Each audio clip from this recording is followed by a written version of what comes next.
Okay, so നമ്മൾ ഇന്ന് എസ്റ്റിമേഷന്റെ part 2 ആണ് ട്ടോ നോക്കുന്നത്. സോ പാർട്ട് 2 few questions നോക്കാം. നമ്മൾ കഴിഞ്ഞ ക്ലാസ്സിൽ തന്നെ കുറെ ക്വസ്റ്റ്യൻസ് ഒക്കെ നമ്മൾ ഡിസ്കസ് ചെയ്തിരുന്നു. പിന്നെ നമ്മൾ ഇനി ബാക്കിയുള്ള ക്വസ്റ്റ്യൻസ് കുറച്ചും കൂടി നോക്കാം ട്ടോ. So first question, if the bearing is not specified for the lintel in the estimation, it is usually taken as. If it is not specified for the lintel in estimation, then it is usually taken as, I mean,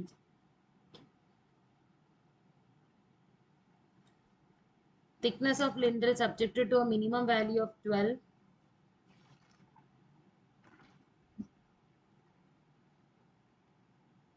three by 4 of thickness of or 12 centimeter, whichever is larger, 1 by 2 of the lintel thickness, 15 centimeter. Answers അറിയാന്നുള്ളവർ ഇട്ടോളൂ ട്ടോ. If bearing is not specified for the lintel in the estimation, it is usually taken as the thickness of lintel subjected to a minimum value of 12 centimeter. Okay, specify ചെയ്തിട്ടില്ലെങ്കിൽ ഇങ്ങനെ 12 centimeter minimum value ആയിട്ട് എടുത്തോളണം ട്ടോ. Now second question, in the estimation of plastering surface, the deductions are not made for. Deductions കൊടുക്കാത്ത കേസുകൾ ഏതൊക്കെയാണെന്നാണ് question. End of beams, end of rafters, small openings up to 0.5 meter square, all the above. വളരെ easy ആയിട്ടുള്ള ഒരു question അല്ലേ, നമ്മളുടെ normal overseer എക്സാംസിനെ ചോദിക്കാറുണ്ട് ഈ question. അറിയാന്നുള്ളവരുണ്ടെങ്കിൽ ഇട്ടോളൂ ട്ടോ. In the estimation of plastering surface, the deductions are not made for. Deductions are not made for all the above. That is, ends of the beams, ends of rafters, and small openings up to 0.5 meter square. Open and deductions are ചെയ്യേണ്ട ആവശ്യമില്ല. Okay. The approximate volume of cement required to prepare 100 m³ of 1:2:4 concrete is 16, 32, 25, 21. ഇങ്ങനത്തെ type of questions തീർച്ചയായിട്ടും നിങ്ങൾക്ക് expect ചെയ്യാവുന്നതേ ഉള്ളൂ. ഇങ്ങനത്തെ questions തീർച്ചയായിട്ടും വരും. Okay, that is the calculation of volume of the cement required. Okay, so ഇതെങ്ങനെ ചെയ്യേണ്ടതെന്ന് ഞാൻ പറഞ്ഞുതരാം. ഓക്കെ, കഴിഞ്ഞ ക്ലാസ്സിൽ നമ്മൾ ഓൾറെഡി ഡിസ്കസ് ചെയ്തതാണ്. നമ്മൾ കഴിഞ്ഞ ക്ലാസ്സിൽ പ്ലാസ്റ്ററിങ് മോട്ടാറൊക്കെയാണ് ഡിസ്കസ് ചെയ്തത്. നമ്മൾ ഇതിനകത്ത് സിമെന്റ് കോൺക്രീറ്റ് ഡിസ്കസ് ചെയ്യാൻ പോവാം. ഇതിനകത്തില് ഏത് പോർഷനിൽ യൂസ് ചെയ്യുന്ന സിമെന്റ് കോൺക്രീറ്റ് ആണെന്നൊന്നും പറഞ്ഞിട്ടില്ല. സോ അതുകൊണ്ട് നമ്മൾ ജനറൽ ആയിട്ടുള്ള സിമെന്റ് കോൺക്രീറ്റിന്റെ ഡ്രൈ വോളിയം കൺവേർഷൻ ഫാക്ടർ 1.54 തന്നെ കൺവേർഷൻ ഫാക്ടർ ആയിട്ട് എടുക്കാം. ഓക്കെ, ഓരോരുത്തർ ഓരോ രീതിയിലാണ് കൺവേർഷൻ ഫാക്ടേഴ്സ് എടുക്കുന്നത്. ചിലർ 1.52, 1.56 ഒക്കെ എടുക്കും. സോ ഡിപ്പെൻഡിങ് അപ്പോൺ നിങ്ങൾ പഠിച്ച പോലെ തന്നെ 1.5 to 1.56 വരെയുള്ള ഏത് റേഞ്ചിലാണ് എടുക്കാം. ഞാനിപ്പോൾ 1.54 കിട്ടുവാണ്, ബിക്കോസ് എനിക്ക് കുറച്ചും കൂടി നിയറസ്റ്റ് ആയിട്ടുള്ള വാല്യൂസ് ഇത് ചെയ്യുമ്പോൾ കിട്ടുന്നുണ്ട്. ഓക്കെ, സോ നമ്മളുടെ volume of concrete cement required in A concrete കണ്ടുപിടിക്കാൻ പോവാണ്. അപ്പൊ നമ്മുടെ റേഷ്യോ നമുക്ക് തന്നിട്ടുണ്ട്. എന്താണ് റേഷ്യോ? 1:2:4 ആണ് റേഷ്യോ തന്നിരിക്കുന്നത് അല്ലേ? So 1:2:4 is the ratio. So റേഷ്യോയും അറിയാം, നമ്മളുടെ വോളിയം ഓഫ് കോൺക്രീറ്റും അറിയാം. വോളിയം എന്താണെന്ന് അറിയാലോ, that is wet volume is equal to wet volume. ഇതിന്റെ അർത്ഥം എന്താണെന്ന് വെച്ച് കഴിഞ്ഞാൽ wet volume is equal to is 54% more than the dry volume. Okay, more than dry. Okay, ഈ dry volume factor ആണ് ഈ 1.54. Okay, ഇനി എന്താണ് 1.54 നമ്മൾ പെർ m³ കാൽക്കുലേറ്റ് ചെയ്യുന്നത്. അപ്പോൾ 1.54 into 1. ഓക്കെ, അപ്പൊ അത് തിരിച്ചും 1.54 തന്നെ വരും. അങ്ങനെയാണ് നമുക്ക് ഈ വെറ്റ് വോളിയമിന്റെ ആൻസർ 1.54 കിട്ടിയത്. ഓക്കെ, ഇതെങ്ങനെ വന്നെന്നുള്ള വഴി പറഞ്ഞു തന്നേ ഉള്ളൂ. നമുക്കിത് വളരെ ഈസി ആയിട്ട് കാൽക്കുലേറ്റ് ചെയ്യാവുന്നതേ ഉള്ളൂ. So the volume of cement is equal to നമ്മളുടെ ഈ വോളിയം ഓഫ് ദി കോൺക്രീറ്റ്. അപ്പൊ നമുക്ക് 1.54 അല്ലെ വോളിയം ഓഫ് കോൺക്രീറ്റ് കിട്ടിയിരിക്കുന്നത് ഇപ്പോൾ, divided by the ratios, sum of the ratios, that is 1 + 2 + 4. 1 + 2 + 4 എത്രയാണ്? 7. അപ്പോൾ 1.54 ഡിവൈഡഡ് ബൈ 7 നമുക്ക് ഏകദേശം 0.22 m³ കിട്ടും. നമ്മൾ പെർ m³ എടുത്തിരിക്കുന്നത്. ക്വസ്റ്റ്യനിൽ ചോദിച്ചിരിക്കുന്നത് 100 m³ നമുക്ക് ഇൻറ്റു 100 22 എം ക്യൂബ് കിട്ടി. ഈ 22-ന് നിയറസ്റ്റ് ആയിട്ട് കിടക്കുന്ന ഒരു വാല്യൂ എന്ന് പറയുന്നത് 21 ആണ് കിടക്കുന്നത്. അപ്പൊ ഞാൻ 21 എടുത്തു. ബിക്കോസ് നമുക്ക് കറക്റ്റ് ആയിട്ടുള്ള ആൻസർ അല്ലല്ലോ അതിനകത്ത് കിട്ടുന്നത്. നമ്മൾ കൺവേർഷൻ ഫാക്ടർ എടുക്കുന്ന അനുസരിച്ച് നമ്മുടെ ആൻസർ ലൈറ്റ് ആയിട്ട് മാറുന്നുണ്ട് കേട്ടോ. അപ്പൊ 1.54 എടുത്തപ്പോഴാണ് എനിക്ക് മിക്ക കേസുകളിലും കിട്ടാറുള്ളത് കറക്റ്റ് ആയിട്ട്. സോ അതുകൊണ്ട് 1.54 തന്നെ ഫോളോ ചെയ്യുന്നതായിരിക്കും നല്ലത്. ഓക്കെ, ഒരുവിധം കറക്റ്റ് ആയിട്ട് കിട്ടുന്നുണ്ട്. ഓക്കെ, എന്താ സംഭവം എന്ന് മനസ്സിലായല്ലോ. 21 എം ക്യൂബ് ആണ് ഇതിന്റെ answer. Now the technique of finding fair price of an existing building or property is known as. Fair price കണ്ടുപിടിക്കുന്ന മെത്തേഡിന് പറയുന്ന പേര് എന്താണെന്നാണ് ചോദിച്ചിരിക്കുന്നത്. The technique of finding the fair price of an existing building or property is known as valuation. അതിന് പറയുന്ന പേരാണ് valuation. Okay.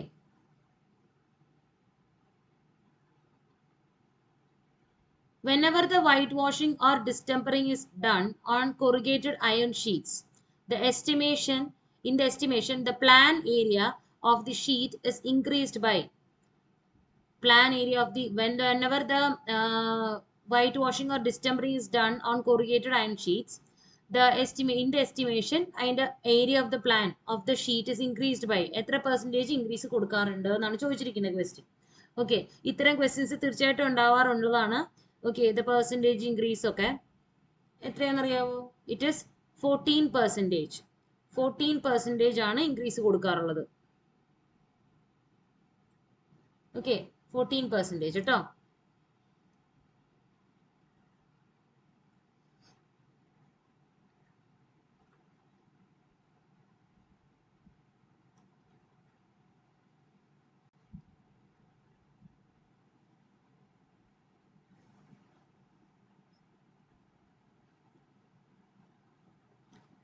If the formation level of a highway has uniform gradient for a particular length and the ground is also having a longitudinal slope, the earthwork may be calculated by. Earthwork calculate ചെയ്യാൻ use ചെയ്യുന്ന formulas ഏതാണെന്നാണ് ചോദിച്ചിരിക്കുന്നത്. Mid section formula, trapezoidal formula, prismoidal formula, all the above. If the formation level of a highway has uniform gradient for a particular length and the ground is also having a longitudinal slope, the earthwork may be calculated by using ഏത് formula use ചെയ്ത് calculate ചെയ്യാം? നമ്മൾ ഈ ഫോർമുലകളൊക്കെ use ചെയ്യാറുണ്ട് earthwork calculate ചെയ്യാൻ, അല്ലേ? Mid section formula use ചെയ്യാം, trapezoidal use ചെയ്യാം, അതുപോലെ പ്രിസമോയിഡൽ ഫോർമുല യൂസ് ചെയ്യാം. അപ്പൊ ആൻസർ വന്നിട്ട് all the above. If the formation level of a highway has a uniform gradient for a particular length and the ground is also having a longitudinal slope, the earthwork may be calculated. ഉദ്ദേശിച്ചത് uniform gradient വെച്ചിട്ട് കയറ്റമുണ്ട്, ഇതൊരു ഇറക്കമുണ്ട്. നമുക്ക് ഇത് ഏത് രീതിയിൽ വന്നാലും നമുക്ക് mid section ഫോർമുലയും ട്രപ്പിസോയിഡലും പ്രിസമോയിഡലും use ചെയ്ത് കാൽക്കുലേറ്റ് ചെയ്യാൻ പറ്റും. only thing is that ഇതിന്റെ ആൻസറിന്റെ അക്യുറസി മാത്രം ഒന്ന് വേരി ചെയ്യുന്നേ ഉള്ളൂ. Okay, the area of a sloping surface of a protective embankment of mean height d and the side slope s:1 and length l is area of the sloping surface of a protective embankment with of mean height d. height വന്നിട്ട് d, അതുപോലെ തന്നെ അതിന്റെ side slope s:1 ആണ്, അതിന്റെ length l ആണ്. Okay, ഇതൊരു protective embankment ഉണ്ട്. ഇതിന്റെ ഹൈറ്റ് വന്നിട്ട്, ഇതിന്റെ സ്ലോപ്പ് വന്നിട്ട് s:1ഉം ഇതിന്റെ ലെങ്ത് ഇങ്ങോട്ട് ഇങ്ങനെ പോയിട്ടുണ്ടെങ്കിൽ ലെങ്ത് എൽ എന്നാണ് പറഞ്ഞിരിക്കുന്നത്. ഇതിന്റെ ഹൈറ്റ് എന്ന് പറയുന്നത് ഡി ആണ് എടുത്തിരിക്കുന്നത്. ഓക്കെ, ഇങ്ങനെ ഒരു പ്രൊട്ടക്റ്റീവ് എംബാക്ക്മെന്റ് ഉണ്ട്. ഈ എംബാക്ക്മെന്റിന്റെ ഏരിയ ഓഫ് ദി സ്ലോപ്പ് എത്രയാണെന്നാണ് ചോദിച്ചിരിക്കുന്ന ക്വസ്റ്റ്യൻ. ഓക്കെ, ഇത് കാൽക്കുലേറ്റ് ചെയ്യുന്നത് വന്നിട്ട് L D into 1√1+s². Okay, L D into D വന്നിട്ട് സ്മോൾ ഡി ആണ്.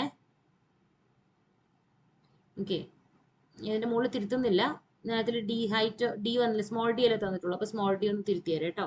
സോ എൽ ഞാൻ ഇവിടെ എഴുതിയേക്കാം. ഓക്കെ, മനസ്സിലാവുന്ന വിചാരിക്കുന്നു. Small L D into √1+s². S എന്ന് പറയുന്നത് സ്ലോപ്പ് ആണ്. Okay, so the following item of work is not measured separately. ഈ item of work the following item of work is not measured separately. ഇതിലെ ഒരു item of work മാത്രം separate ആയിട്ട് measure ചെയ്യാത്തതാണ് ഏതാണെന്നാണ് എൻ്റെ question. Setting out works. Now, site clearance, dead man. Dead man എന്ന് വെച്ച് കഴിഞ്ഞാൽ tell tales കേട്ടോ. ഡെഡ് മാൻ എന്ന് വെച്ചാൽ എന്താണെന്ന് അറിയാലോ, കഴിഞ്ഞ ക്ലാസ്സിൽ നമ്മൾ ഡിസ്കസ് ചെയ്തതാ. നമ്മളൊരു ട്രെഞ്ച് കുഴിക്കാൻ നേരത്ത് അതിൽ ഒരു പോർഷൻ ഓഫ് മഡ് നമ്മൾ കുഴിക്കാതെ ഡിഗ് ചെയ്യാതെ വിടുന്നുണ്ടാവും. ആ ഡിഗ് ചെയ്യാതെ വിടുന്ന ആ ഒരു പോർഷൻ ഓഫ് എംപാക്ട്മെന്റ് നമ്മൾ പറയുന്ന പേരാണ് ഡെഡ് മാൻ, അല്ലെങ്കിൽ എന്താണ് ഡെഡ് മാൻ അല്ലെങ്കിൽ tell tales. Okay, dead man or tell tail എന്ന് പറയും. Okay, tell tail. Setting out works, site clearance, dead man, പിന്നെ all the above. The item of work that is, the following item of work is not measured separately. Separately measure ചെയ്യാത്ത item of work. All the above. Okay, all the above ആണ്. അതായത് ഇതൊന്നും measure separate ആയിട്ട് measure ചെയ്യാത്തതാണ് കേട്ടോ. ഒറ്റ ഒരു quantity ആയിട്ട് എടുക്കുന്നതാണ്. ഇനി, while estimating a reinforced cement structure, the omitted cover of concrete is assumed. The cover is assumed as at the end of the reinforcing bar not less than 25 mm of the two of the diameter of the bar. In thin slabs, 12 mm minimum or diameter of the bar, whichever is more. For reinforcing longitudinal bar in a beam, 25 mm minimum or diameter of the largest bar. തീർച്ചയായിട്ടും നിങ്ങൾ ഈ questions ഒന്ന് നോക്കി വെക്കണം. ഇത് RCCയുടെ ഒരു portion ആയിട്ടും വരുന്നുണ്ട്, പക്ഷെ ഇൻ കേസ് ഓഫ് എസ്റ്റിമേഷനിലും വരുന്നുണ്ട്. Okay, while estimating a reinforced cement concrete structure, the cover of the committed cover of the concrete, കവറിന്റെ ഏരിയ നമ്മൾ ഒമിറ്റ് ചെയ്യുമല്ലോ കാൽക്കുലേറ്റ് ചെയ്യാൻ നേരത്ത്, അതെന്താണെന്നാണ് ചോദിച്ചിരിക്കുന്നത്. Is assumed that at the end of the reinforcing bar not less than 25 mm or 2 times the diameter of the bar. Okay, അല്ല thin slabs ആണെങ്കിൽ അത് 12 mm minimum or diameter of the bar. Okay, അതുപോലെ തന്നെ for reinforcing longitudinal bar in a beam it is 25 mm minimum or diameter of the largest bar. Options all are correct. Okay, so ഇത് ഒന്ന് നോക്കി വെക്കുക. ഈ options തന്നെയാണ് നിങ്ങളുടെ ഉത്തരങ്ങളായിട്ട്, ചില ചോദ്യങ്ങളായിട്ട് തന്നെ വരും. Okay, now അടുത്ത question. For a 100 m square cement concrete 4 cm thick floor, ഇതിൽ ഫ്ലോർ എന്ന് പറഞ്ഞിട്ടുണ്ട് സ്പെസിഫൈ ചെയ്ത്. ഇനി the quantity of cement required is എന്താണെന്നാണ് ചോദിച്ചിരിക്കുന്നത്. ഇതിന് മാത്രം ഞാൻ ഒന്ന് പറഞ്ഞു തരാം. ഇതിന്റെ കാൽക്കുലേഷൻ കുറച്ച് ഡിഫറൻസ് വരുന്നുണ്ട്. നമ്മൾ നേരത്തെ പറഞ്ഞില്ലേ 54% ആണ് ഇൻക്രീസ് ചെയ്യുന്നത്, അതായത് wet volume of the concrete is equal to 54%. അപ്പം ഇതിനകത്തെന്ന് പറഞ്ഞു കഴിഞ്ഞാൽ നമ്മളുടെ വോളിയം നമ്മൾ യൂഷ്വലി എടുക്കുന്ന പോലെ എടുക്കാൻ പറ്റില്ല. ഒരു ഇൻക്രീസ് ഓഫ് മോട്ടാർ ഏകദേശം 65% ആണെന്നാണ് പറയുന്നത്. അതായത് 10% increase in the 10% increase for unevenness. ഒരു അൺഈവൻ സ്ട്രക്ചർ ആണ് എന്നുള്ള, അതായത് ഫ്ലോർ അല്ലേ, അപ്പൊ അൺഈവൻനെസ് ഉണ്ടാവും. അപ്പൊ ഒരു 10% എക്സ്ട്രാ ഇടേണ്ടി വരും അൺഈവൻനെസ്സിന്. പ്ലസ് പിന്നെ 50% for dry volume. Okay, dry വോളിയത്തിന്റെ normal 50%. Okay, dry volume. Okay, so 10%, 50%, മൊത്തം ഒരു 60% ഇൻക്രീസ് ഉണ്ട്. അത് നമ്മൾ 65 ആക്കി റൗണ്ട് അപ്പ് ചെയ്യുവാണ്. ഓക്കെ, സോ 65% ആയിട്ട് റൗണ്ട് അപ്പ് ചെയ്യാണ്. 65% ഇൻക്രീസ് ഉണ്ട് എന്ന് പറയുവാണ്. ഓക്കെ, അപ്പൊ നമ്മുടെ നമ്മുടെ കൺവേർഷൻ ഫാക്ടർ എങ്ങനെ വരും എന്ന് വെച്ച് കഴിഞ്ഞാൽ, കൺവേർഷൻ ഫാക്ടർ എന്ന് പറയുന്നത് 1.65 ആവും. ഓക്കെ, 1.6 65 ടു ആ ഒരു റേഞ്ചിൽ നിങ്ങൾക്ക് എടുക്കാം. Okay, so the volume of the mortar, volume of the concrete. അപ്പൊ വോളിയം ഓഫ് കോൺക്രീറ്റ് നമുക്ക് വന്നിട്ട് volume of cement for 4 cm thick 100 m square into 4 cm. അപ്പൊ volume of concrete that is 100 m square ആണ്. അപ്പൊ 100 m square into എത്ര thickness ആണ് 4 cm. അപ്പൊ 0.04 into conversion factor 1.65. Okay, അപ്പൊ 100 into 4 0.04 അപ്പൊ എത്രയായി 4 into 1.65 6.6 meter cube എന്ന് കിട്ടും. ഓക്കെ, ഇനി വോളിയം ഓഫ് സിമെന്റ്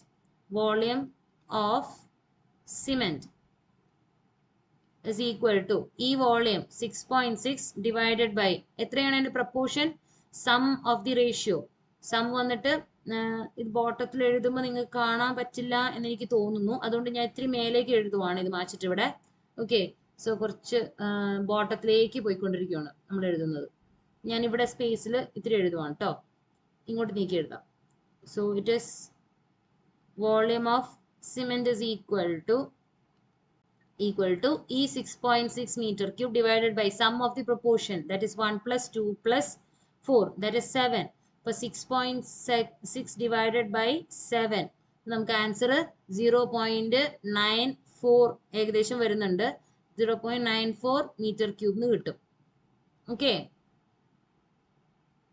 0.94 മീറ്റർ ക്യൂബിന് കിട്ടും. 0.94 മീറ്റർ ക്യൂബ് കിട്ടിയോ? എങ്ങനെയാണെന്ന് മനസ്സിലായോ? സോ നമ്മൾ ഇതിനകത്തിൽ 4 സെന്റിമീറ്റർ തിക് ഫ്ലോർ എന്ന് പറഞ്ഞിട്ടുണ്ട്. അതുകൊണ്ടാണ് നമ്മൾ ഈ ചെറിയ ഡിഫറൻസിൽ എടുക്കുന്നത് കേട്ടോ. കൺവേർഷൻ ഫാക്ടർ എങ്ങനെ ചേഞ്ച് ആയ എങ്ങനെയാണ് ഇത് എടുക്കേണ്ടതെന്ന് മനസ്സിലായല്ലോ. അപ്പം ഇങ്ങനെയുള്ള അൺഈവ്നെസ്, ഇങ്ങനെയുള്ള ക്വസ്റ്റ്യൻ വന്നു കഴിഞ്ഞാൽ ഇങ്ങനെ ചെയ്തോളണം. ഇങ്ങനൊന്നും മെൻഷൻ ചെയ്തിട്ടില്ലെങ്കിൽ നോർമൽ ആയിട്ടുള്ള 1.54 തന്നെ എടുത്തോളൂ കേട്ടോ. അത് മനസ്സിലാക്കാൻ വേണ്ടി തന്നെ 2 ക്വസ്റ്റ്യൻ ഞാൻ ഇട്ടിട്ടുണ്ട്. Now next, the expected outturn of 2.5 centimeter cement concrete floor per mason per day. ഈ ഔട്ട്ടേൺ ഒക്കെ എന്തായാലും നോക്കി വെച്ചോളണം. കുറേ ഔട്ട്ടേൺസിന്റെ ഉണ്ട്, അതിൽ ഇമ്പോർട്ടൻ്റ് ആയിട്ട് റിപ്പീറ്റഡ് ആയിട്ട് വരുന്ന ക്വസ്റ്റ്യൻസ് ഒന്ന് നോക്കി വെച്ചോളണം കേട്ടോ. The expected outturn for 2.5 centimetre, അതായത് 1 inch cement concrete floor per mason per day is 7.5 m square ആണ് കേട്ടോ. 7.5 m square. കുറച്ച് ഡീറ്റെയിൽസ് ഞാനിവിടെ നോട്ട് ചെയ്തിട്ടുണ്ട് നിങ്ങൾക്ക് പഠിക്കാൻ വേണ്ടിയിട്ട്. For 12 mm plaster with cement or lime mortar ആണെങ്കിൽ ഔട്ട്ടേൺ വന്നിട്ട് 8 ആണ്, 8 m square. അതുപോലെ pointing with cement or lime mortar ആണെങ്കിൽ 10 ആണ്, 10 m square ആണ് ഔട്ട്ടേൺ കേട്ടോ. ഔട്ട്ടേൺ എന്ന് പറയുന്നത് ഒരു ദിവസത്തെ പണി എത്രയാണെന്നാണ് ഉദ്ദേശിക്കുന്നത്. ഔട്ട്ടേൺ എന്ന് പറഞ്ഞാൽ ഒരു ദിവസം എത്ര പണി എടുക്കാൻ പറ്റും. ഇനി 2.5 സെന്റിമീറ്ററിന്റെ CC ഫ്ലോർ, അതിപ്പോ നമ്മൾ ഇപ്പൊ കണ്ടില്ലേ, അത് തന്നെയാണ് സംഭവം. 2.5 സെന്റിമീറ്ററിന്റെ സിമെന്റ് കോൺക്രീറ്റ് ഫ്ലോർ 7.5 ആണ് ഔട്ട്ടേൺ. അതുപോലെ സോയിങ് ദ ഹാർഡ്വുഡ്, സോയിങ് എന്ന് വെച്ച് കഴിഞ്ഞാൽ ഹാർഡ്വുഡ് കട്ട് ചെയ്യാനായിട്ട്, ഹാർഡ്വുഡ് മുറിക്കാനായിട്ട്, ഓക്കെ, മുറിക്കാനായിട്ട് 4 m square. അതുപോലെ സോയിങ് ഓഫ് സോഫ്റ്റ് വുഡ് ആണെങ്കിൽ 6 m square കേട്ടോ. So expected outturn for the concrete floor 7.5 m square per mason per day. അതുപോലെ തന്നെ expected outturn of lime concrete in foundation of floor ആണെങ്കിൽ 8.5 ആണ്, lime concrete ആണെന്ന് വെച്ചാൽ. അതുപോലെ ഇത് നിങ്ങൾക്ക് അറിയാവുന്നതായിരിക്കും. Expected outturn of earth work in excavation in ordinary soil it is 3 m cube. Okay, 3 cubic meter per mason per day. Okay, അതുപോലെ തന്നെ lime concrete in foundation in floor ആണെങ്കിൽ 8.5 cubic meter per mason per day. Okay, ഇതെല്ലാം M ക്യൂബിന്റെ details ആണ്. ഇത് ഞാൻ ഇതിന് മുമ്പത്തെ എസ്റ്റിമേഷന്റെ PYQs എടുത്തപ്പോൾ ഞാൻ പറഞ്ഞിട്ടുള്ളതാണ് നിങ്ങളോട്. ഇതേ സെയിം തിങ്സ് ഒക്കെ തന്നെ ഞാൻ എടുത്ത് ഒന്നുകൂടി നിങ്ങൾക്ക് എക്സ്പ്ലെയിൻ ചെയ്തിട്ടുള്ളതാണ്. സോ നിങ്ങൾക്ക് അത് കാണാൻ പറ്റുന്നുണ്ട് എന്ന് ഞാൻ വിചാരിക്കുന്നു. ഇത് ഓക്കെ, എഴുതിയിരിക്കുന്നത് വായിക്കാനും വിസിബിളും ആണെന്ന് ഞാൻ വിചാരിക്കുന്നു.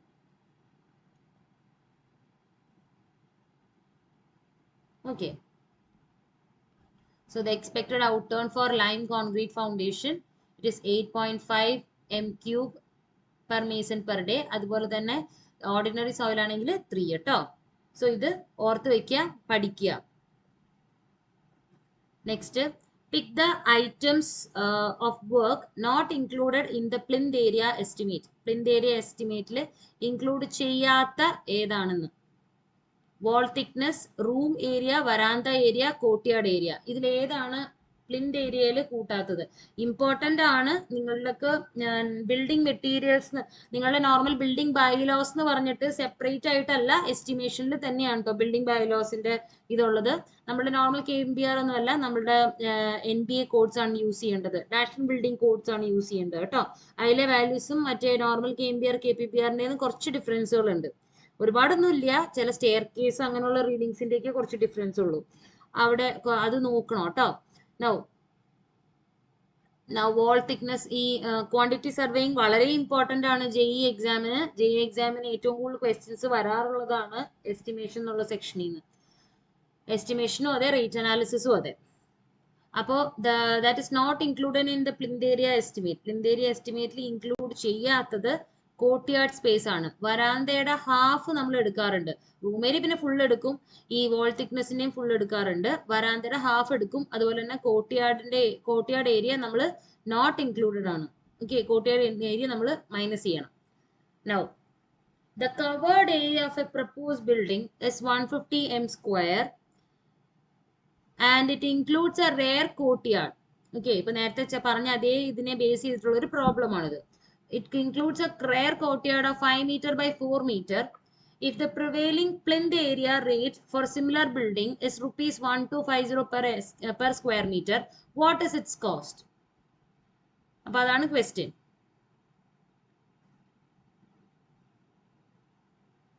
പിന്നെ കാൽക്കുലേറ്റ് ചെയ്ത് നോക്കിയിട്ട് കിട്ടിയ ആൻസർ പറയൂ, അല്ലെങ്കിൽ ഞാൻ എക്സ്പ്ലെയിൻ ചെയ്യാം. The covered area ആണ് കേട്ടോ ഇത്.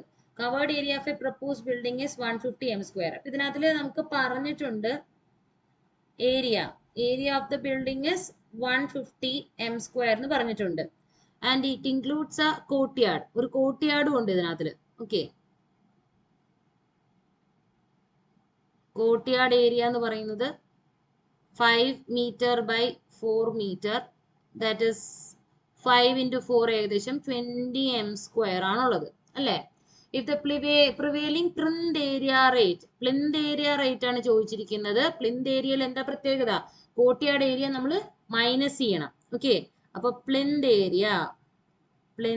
Area is equal to 150 minus 20, that is equal to 130 m square. ഇനിയിപ്പോ കോസ്റ്റ് കിട്ടാലോ, റേറ്റ് തന്നിട്ടുണ്ട്. അപ്പൊ cost is equal to 130 into 1250. So you will be getting answer as 1,62,500. Okay, so 1,62,500 ആണ് answer. മനസ്സിലായല്ലോ എങ്ങനെയാ ചെയ്യേണ്ടതെന്ന്? വളരെ സിമ്പിൾ ആണ്, പക്ഷെ ട്രിക്കി ആയിട്ട് ഇട്ടിട്ടുണ്ട് ഒരു സംഭവം. മനസ്സിലാക്കി ചെയ്തോളണം, ഇല്ലെങ്കിൽ ആ മാർക്കും പോകും. ഓക്കെ, കാൽക്കുലേറ്റേഴ്സ് യൂസ് ചെയ്യാൻ പറ്റത്തില്ല JEE എക്സാമിന്. സോ നമ്മൾക്ക് പേപ്പർ 2-നാണ് കാൽക്കുലേറ്റേഴ്സ് അലൗഡ് ആയിട്ടുള്ളത്. പക്ഷെ പേപ്പർ 2 നേരത്തെ സബ്ജക്റ്റീവ് ആയിരുന്നു, ഇപ്പൊ സബ്ജക്റ്റീവ് അല്ല, അതും ഒബ്ജക്റ്റീവ് ആക്കുവാണെന്നാണ് കേട്ടെ. സോ അതുകൊണ്ട് CBT 1-ന് വന്നിട്ട് നിങ്ങൾ പ്രിപ്പയർ ചെയ്യുമ്പോൾ കാൽക്കുലേറ്റർ ഇല്ലാണ്ട് കാൽക്കുലേറ്റ് ചെയ്ത് പ്രിപ്പയർ ചെയ്ത് ട്രൈ ചെയ്യുക കേട്ടോ. So the nominal lead and lift allowed for earthwork in excavation of foundation are. ഇത് വളരെ കൺഫ്യൂസിംഗ് ആയിട്ട് നമ്മുടെ ഓവർസിയർ എക്സാമിനും കിടന്ന് കളിച്ച ഒരു ക്വസ്റ്റ്യൻ ആണ്. ഇത് 2017 SSCയിൽ ചോദിച്ചത്. ഓക്കെ, SSC JEEയിൽ ചോദിച്ച ക്വസ്റ്റ്യൻ ആണ് 2017 കേട്ടോ. അപ്പൊ ഇതിന്റെ ആൻസർ എന്താണെന്ന് അറിയാന്നുള്ളവർ ഇട്ടോളൂ. Yeah, C, very good. Answer 30 meter and 1.5 meter എന്ന് തന്നെയാണ് കേട്ടോ. നമ്മൾക്ക് പല ഇതിനകത്തിലും 50 by 1.5 എന്നൊക്കെ വരും. അപ്പോൾ ഇതിൽ SSC അംഗീകരിച്ചിരിക്കുന്ന ആൻസർ 30-ഉം 1.5 എന്ന് തന്നെയാണ് കേട്ടോ. കഴിഞ്ഞ ഓവർസിയർ എക്സാമിന് ഇത് ചോദിച്ചിരുന്നു. അപ്പം പുതിയത് വന്നിട്ട് 50 1.5 ആണെങ്കിലും കോഡിലൊക്കെ ഇപ്പോഴും 30 മീറ്ററിനാണ് കിടക്കണേ. അപ്പൊ അത് തന്നെ നമുക്ക് ഫോളോ ചെയ്താൽ മതി. നമുക്ക് ഒരു കൺഫ്യൂഷനും വേണ്ട. 30 meter ലീഡും ലിഫ്റ്റ് 1.5 meter. ഓക്കെ, ഇനി a portion of an embankment. ഇത് നല്ലൊരു ക്വസ്റ്റ്യൻ ആണ്. ഇങ്ങനത്തെ ക്വസ്റ്റ്യൻസ് നിങ്ങൾക്ക് എക്സ്പെക്ട് ചെയ്യാവുന്നതാണ്. A portion of an embankment having a uniform upgradient of 1 in 500 is circular with radius 1000 meters of center line. Its substance 180 degree at the center if the height of the bank is 1 meter at the lower end and side slope is 2:1. The earthwork involved is. ഇതാണ് question. ഈ earth work കണ്ടുപിടിക്കണമെന്നുണ്ടെങ്കിൽ നമുക്ക് values at least 2-3 values എങ്കിലും വേണം. ഒരു first reading, last reading, ഒരു middle reading വേണം. ഇതിൽ അങ്ങനത്തെ ഒന്നും തന്നിട്ടില്ല. അപ്പൊ ഇതിന് തന്നിരിക്കുന്ന ഡേറ്റാസ് എന്ന് പറയുന്നത് ഇതൊരു സർക്കുലർ ഷേപ്പിലാണ് ഗ്രേഡിയന്റ് പോയിരിക്കുന്നത് എന്നാണ് തന്നിരിക്കുന്നത്. ഓക്കെ, സോ സർക്കുലർ ഷേപ്പിലാണ് പോയിരിക്കുന്നത് ഗ്രേഡിയന്റ്, സർക്കുലർ ഷേപ്പ്. ഓക്കെ, ഇതിന്റെ സെന്റർ ലൈനിൽ നിന്നുള്ള സെന്റർ ലൈൻ ലെങ്ത് ഇങ്ങനെയാണ് എടുക്കാം. ഓക്കെ, അല്ലെങ്കിൽ നിങ്ങൾക്ക് ഇനി അതിനൊരു ഡൗട്ട് വരും. സെന്റർ ലൈൻ ലെങ്ത് പറഞ്ഞിരിക്കുന്നത് 1000 meters ആണ് പറഞ്ഞിരിക്കുന്നത്. സെൻറ്റർ ലൈനിൽ നിന്നുള്ള സെൻറ്റർ ലൈൻ ഇതാണ്. ഓക്കെ, സെൻറ്റർ ലൈൻ ഇതെടുത്തു. സോ ഇതൊരു 1000 meters ആണ്. ഓക്കെ, ഇനി പറഞ്ഞിരിക്കുന്നത് എന്താണ്? 180 ഡിഗ്രി ആണ്. അപ്പോൾ ഓക്കെ, നമ്മളുടെ സർക്കിള് നമ്മൾ 1000 meter 180 degree. Okay, at the center if the height of the bank is 1 meter at the lower end, lower endൽ 1 meter ആണ്. അപ്പോൾ ഏകദേശം ഒരു ട്രയാങ്കിൾ ഷേപ്പിലാണ് അത് പോയിരിക്കുന്നത്. സോ 1 മീറ്ററിലാണ് ഹൈറ്റ്. ഇത് 1 meter, ഇത് 1 meter. ഇനി ഇതിന്റെ എംപാക്ട്മെന്റ് 2:1 ആണ് റേഷ്യോ. പിന്നെ ഇതിനെ ബേസ് ചെയ്തിട്ട് നമ്മൾ ആ ഫസ്റ്റ് റീഡിങ്, ലാസ്റ്റ് റീഡിങ്, പിന്നെ മിഡിൽ റീഡിങ്സ് നമ്മൾ കോമ്പിനേഷൻസ് ഉണ്ടാക്കണം. ഓക്കെ, സോ നമുക്ക് ആദ്യം തന്നെ area of the length of the curve. Okay, അപ്പൊ area of the curve, area of the curve is equal to area അല്ല, ലെങ്ത് ഓഫ് ദ കർവ് കേട്ടോ. Length of the curve എന്ന് പറയുന്നത് 100 into pi വന്നു, അല്ല 1000 into പൈ. 100 അല്ലോ, നമ്മുടെ value 1000 അല്ലേ. അപ്പോ length of curve is equal to 1000 into pi. Okay, 1000 into pi ആണ് കിട്ടി.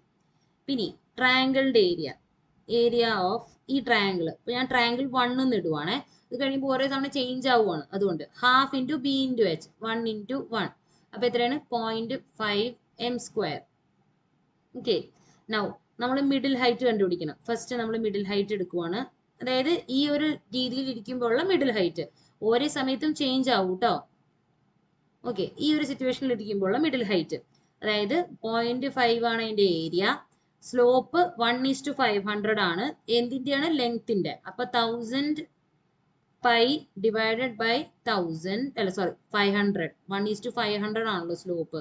Divided by 500 plus it is the height of the bank is 1 meter at the lower end. Lower end ഓരോ തവണ 1 meter ആണ് പോയേക്കുന്നത്. അപ്പൊ +1. അപ്പൊ നമുക്ക് ആൻസർ കിട്ടുന്നത് വന്നിട്ട് പൈ +1 meters എന്ന് കിട്ടി ഹൈറ്റ്. ഓക്കെ, ഇനി അടുത്തത്, ഇനി അടുത്ത ഏരിയ ഇനി ഇത് വെച്ചിട്ട് അടുത്ത ഏരിയ ഓഫ് ദ ട്രയാങ്കിൾ കണ്ടുപിടിക്കണം. അപ്പോ ഏരിയ ഓഫ് ട്രയാങ്കിൾ 2, ഞാൻ രണ്ടാമത്തെ ഏരിയ കണ്ടുപിടിക്കുകയാണ്. 1/2 into b എന്താണ്? ഇതേ പൈ +1 into പൈ +1. അപ്പൊ pi +1 the whole square.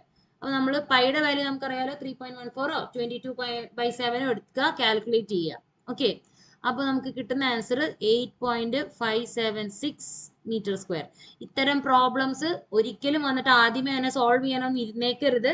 Because time consuming ആണ്. അപ്പൊ നിങ്ങൾക്ക് ടൈം എടുത്തോണ്ട് പോകും. ഓക്കെ, സോ ഫൈനൽ ഹൈറ്റ്, പിന്നെ ഹൈറ്റ് h2 എന്ന് എഴുതാം ഞാൻ. ഓക്കെ, അപ്പൊ ഹൈറ്റ് h2 എന്ന് എഴുതാം. അപ്പൊ നിങ്ങൾക്ക് ഡൗട്ട് ഉണ്ടാവില്ല. അപ്പം h2 അടുത്ത height same 1000 pi 500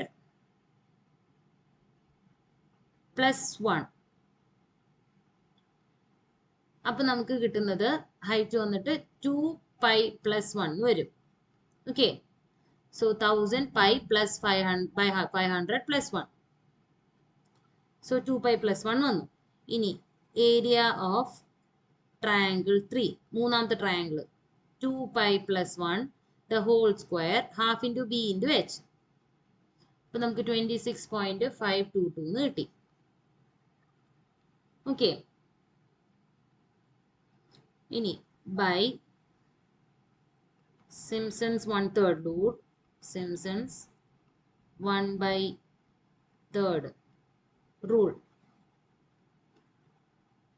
volume is equal to d/3 into first area, first plus last plus 4 into even plus 2 into odd.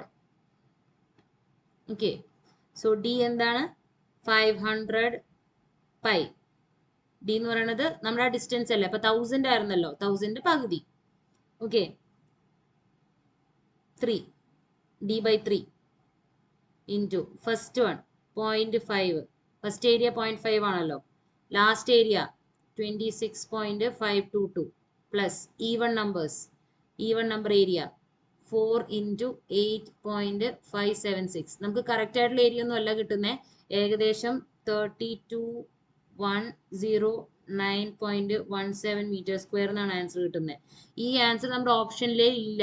Okay, പക്ഷെ ഇതിന്റെ അടുത്ത് കിടക്കുന്ന വാല്യൂ ആയിട്ട് കിട്ടുന്നത് 27,500 എന്നാണ് കിടക്കുന്നത്. അപ്പൊ നമ്മുടെ അടുത്ത വാല്യൂ ആയിട്ടുള്ള 27,500 നമുക്ക് ടിക്ക് ചെയ്യാം. Okay, so most suitable answer 27,500 metre cube അങ്ങ് ടിക്ക് ചെയ്തേക്കുക. 500 മീറ്റർ ക്യൂബ്. ഓക്കെ, സോ ഇത് കിട്ടിയെന്ന് വിചാരിക്കണം. Now next question. A cement concrete road is 1000 meter long and 8 meter wide and 15 centimeter thick over the base, the sub base of 10 centimeter thick gravel.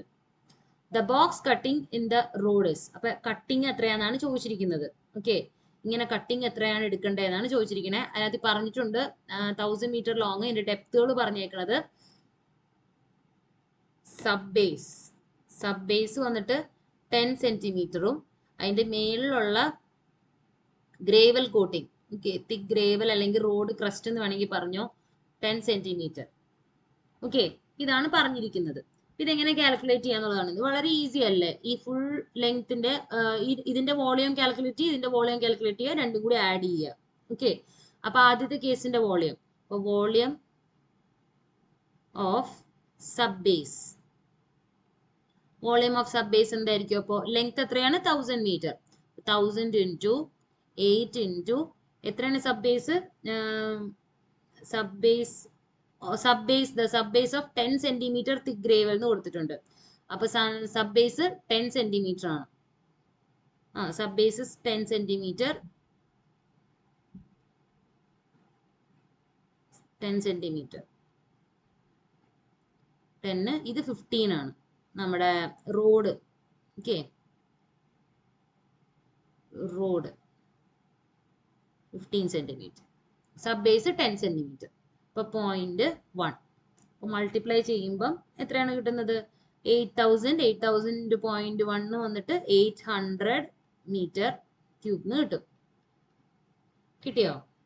ഇനി volume of road crest,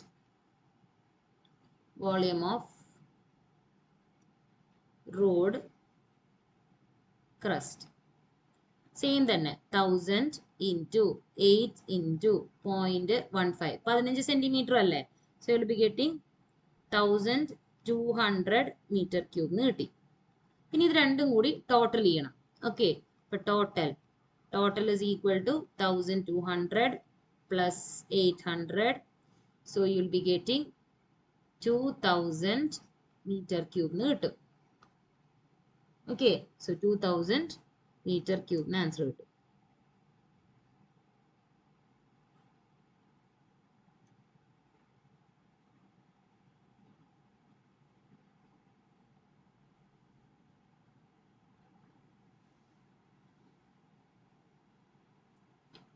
metre ക്യൂബിന് answer കിട്ടും.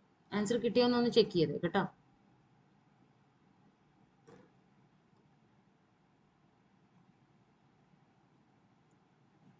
For estimation of semi-corrugated asbestos sheet, percentage increase in area above plain area is. Okay, above plain area, for estimation of semi-corrugated asbestos sheet, what is the percentage of increase? Percentage of increase എത്രയാണെന്ന് ചോദിച്ചിരിക്കുന്നത്. Okay, above the plain area. The answer is 0.1. 0.1 ആണ് ട്ടോ. What is the unit of measurement of cornice? Cornice എന്താണെന്നറിയാലോ. നമ്മളുടെ ഒരു pillar ചെയ്യുമ്പം ആ പില്ലറിന്റെ എഡ്ജിൽ നമ്മൾ ഒരു പ്രൊജക്ഷൻ കൊടുക്കുന്നുണ്ട്. ആ പ്രൊജക്ഷൻസിനെയാണ് നമ്മൾ കോർണിസ് എന്ന് പറയുന്നത് അല്ലെ. ഇപ്പൊ ഇങ്ങനെ ഒരു സ്ട്രക്ചർ കൊടുത്തിട്ടുണ്ടെങ്കിൽ ആ സ്ട്രക്ചറിന്റെ അടിയിൽ നമ്മൾ ഒരു പോർഷൻ കൊടുക്കുകയാണെങ്കിൽ അതിനെ കോർണിസ് എന്ന് പറയാം. Okay, cornice. കോർണിസ് എന്ത് മെഷർമെന്റിലാണ് എടുക്കാറുള്ളത്? ക്യൂബിക് മീറ്റർ ആണോ, നമ്പർ ആണോ, റണ്ണിങ് മീറ്റർ ആണോ, സ്ക്വയർ മീറ്റർ ആണോ? അറിയാമെങ്കിൽ ടെക്സ്റ്റ് ചെയ്തോളൂ. m cube number, running meter, square meter. What is the unit of measurement of cornice?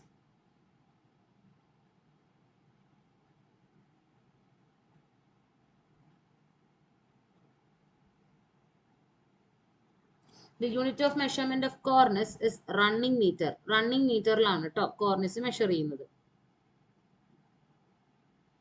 Next, calculate the area of formwork required for a beam of 2 meter span and cross-section dimension of 400 mm by 200 mm.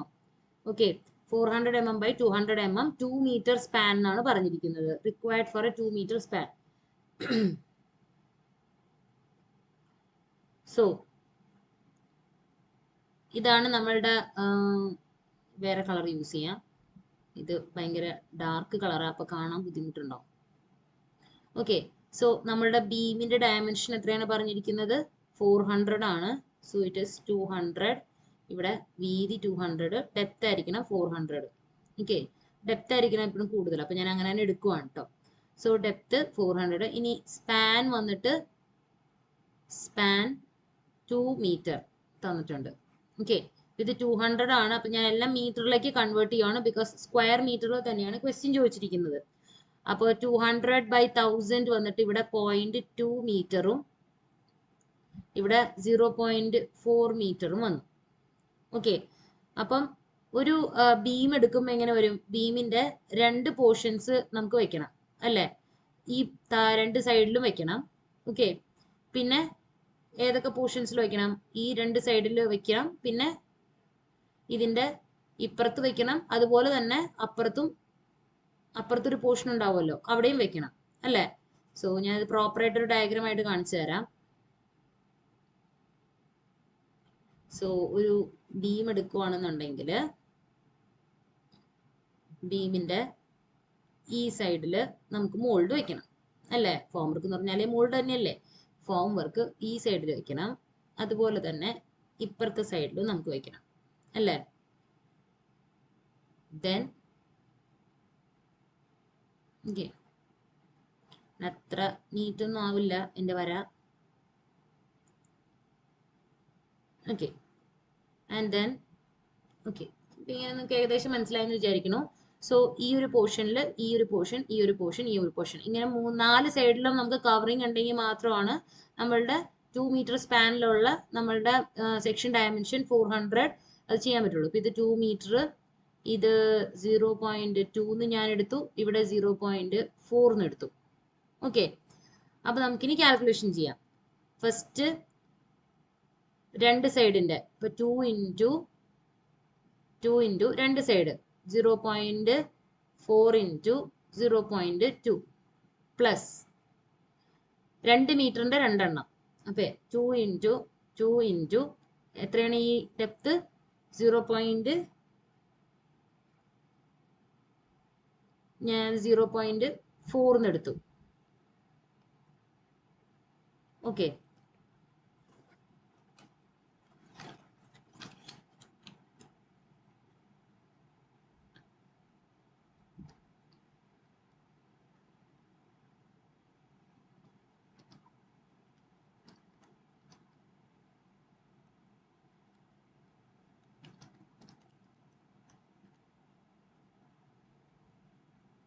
Okay, so ഞാനിത് 0.4 എടുത്തു. നമുക്ക് answer കിട്ടുന്നത് 2 into 0.4 ഏകദേശം 1.76 ആണ് answer കിട്ടുന്നത്. 76 metre സ്ക്വയറിന് answer വരുന്നുണ്ട്. ഇത് 1.76 ഇവിടെ എവിടെയും ഇല്ല, പക്ഷെ നമുക്ക് നിയറസ്റ്റ് വാല്യൂ ആയിട്ട് 2 കിടപ്പുണ്ട്. അപ്പൊ നമുക്ക് 2ലേക്ക് എഴുതാം. സോ ഇത് 2ലേക്ക് റൗണ്ട് അപ്പ് ചെയ്യുന്നതുകൊണ്ട് കുഴപ്പമൊന്നുമില്ല, ബിക്കോസ് എപ്പോഴും നമുക്ക് വന്നിട്ട് കറക്റ്റ് ഫിറ്റിങ്ങിലൊന്നും അല്ലല്ലോ നമ്മൾ മോൾഡ് വെക്കുക. മോൾഡിൽ ചെറിയൊരു 0.4 ആണെന്ന് വെച്ചാൽ 0.42 അല്ലെങ്കിൽ 0.43 അങ്ങനെ ചെറിയ ഡയമെൻഷൻസ് നമ്മൾ ഇൻക്രിമെന്റ് കൊടുക്കും. ഓക്കെ, സോ അതുകൊണ്ട് തന്നെ 2m² കറക്റ്റ് ആൻസർ ആയിരിക്കും. അപ്പൊ കാൽക്കുലേറ്റ് ഏരിയ വന്നിട്ട് ആൻസർ വന്നിട്ട് 2m² ആണ് കേട്ടോ. 1.76 നമുക്ക് കിട്ടിയത്. 1.76നെ ഞാൻ വന്നിട്ട് റൗണ്ട് അപ്പ് ചെയ്ത് 2m² ആക്കി എഴുതി. Okay, so which of the following units of measurement for rivets? Which of the following is the unit of measurement for rivets? Rivetsനുള്ള unit of measurements ഏതാണെന്നാണ് ചോദിച്ചിരിക്കുന്നത്. Bags, cubic meter, അതുപോലെ numbers, quintal. റിവറ്റുകൾ ഏത് measurement യൂണിറ്റിലാണ് measure ചെയ്യുന്നത്? It is usually measured in quintals. ക്വിന്റലിലാണ് കേട്ടോ measure ചെയ്യുന്നത്. ക്വിന്റലിലാണ് rivets measure ചെയ്യുന്നത്. ഇപ്പൊ ഇത് നിങ്ങൾക്ക് ഈസി ആയിരുന്നിട്ടുണ്ടാവും, കാരണം എന്തായാലും റിവറ്റ് വന്നിട്ട് നിങ്ങൾക്ക് ബാഗിലും അല്ല എം ക്യൂബിലും അല്ല നമ്പേഴ്സിലും അല്ല എന്നൊരു ഐഡിയ കിട്ടിയിട്ടുണ്ടാവും. പക്ഷെ നമുക്ക് ഓപ്ഷൻസിൽ ചിലപ്പം കെ ജിന്നും ടണ്ണെന്നൊക്കെ കിടക്കുന്നുണ്ടാവും. അപ്പോഴാണ് നമ്മൾക്ക് കഥ മാറാൻ പോകുന്നത്. ഓക്കെ, അപ്പം റിവറ്റ്സ് ക്വിന്റലിലാണ് മെഷർ ചെയ്യുന്നത്. Which of the following multiplying factor is used for estimation of lead for cat's track? Cat's track 0.8, 1, 1.1, അതുപോലെ തന്നെ 1.2. അറിയാന്നുള്ളവർ ഓപ്ഷൻ ഇടും കേട്ടോ.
ഓക്കെ, ഇതിന്റെ ആൻസർ വന്നിട്ട് 1.1 ആണ് കേട്ടോ ഫോർ കാറ്റ്സ് ട്രാക്ക്.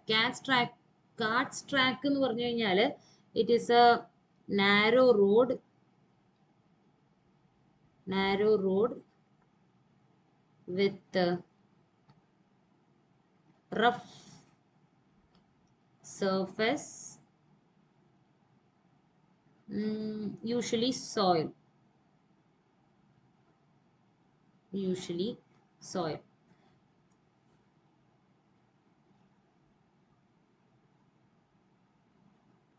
ഈ കാറ്റ്സ് ട്രാക്കിന്റെ ലീഡ് പറഞ്ഞ പോലെ തന്നെ അവിടെ തന്നെയായിട്ട് നമുക്ക് വേറെ 2-3 കൂടി ഉണ്ട് ഫോർ സാൻഡി ട്രാക്ക്. കഴിഞ്ഞ പ്രാവശ്യം സബ് എഞ്ചിനീയർ എക്സാമിന് ചോദിച്ച ക്വസ്റ്റൻ ആയിരുന്നു ഈ സാൻഡി ട്രാക്ക് കേട്ടോ. ജെഇ എക്സാമിനും ആ ഒരു ഓവർസിയർ ലെവലിലുള്ള എക്സാമിനൊക്കെ ഇങ്ങനത്തെ ക്വസ്റ്റ്യൻസ് നമുക്ക് എക്സ്പെക്ട് ചെയ്യാവുന്നതേ ഉള്ളൂ. അപ്പോൾ ഫോർ സാൻഡി ട്രാക്സിന് lead multiplying factor need into 1.4 ആണ്. ഇനി for metal tracks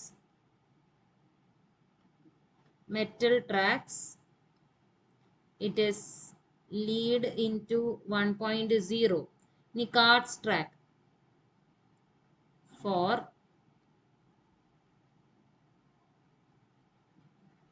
carts track